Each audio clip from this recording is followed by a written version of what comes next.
Prime News TV Bénin, bonjour et bienvenue à l'actualité internationale de ce vendredi 19 avril 2024.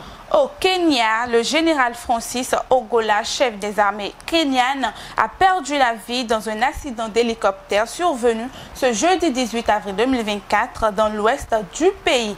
Dès ce 19 avril 2024, le Kenya a entamé 3 jours de deuil national en mémoire du général des armées et des 9 hauts responsables militaires. En Ukraine, l'armée de l'air ukrainienne a déclaré ce vendredi 19 avril 2024 avoir abattu un bombardier stratégique russe, une première depuis le début de l'invasion lancée par Moscou. Mais la Russie, quant à elle, évoque la mort d'un membre d'équipage dans le crash d'un appareil suite à une défaillance technique sans pour autant préciser s'il s'agit d'un même avion ou pas.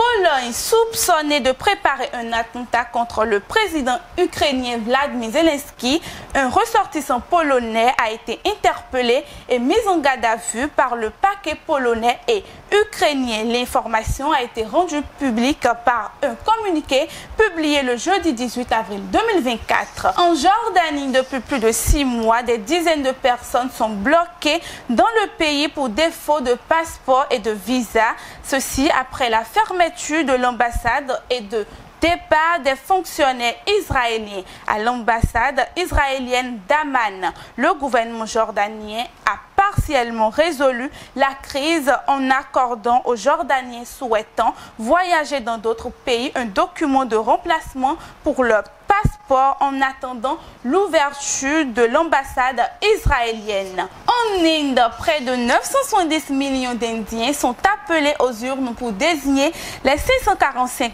députés qui siégeront dans la chambre basse du Parlement. À travers le pays seront installés ce vendredi 19 avril 2024 1,2 million de bureaux de vote où seront acheminés 2 millions de machines à vote électroniques.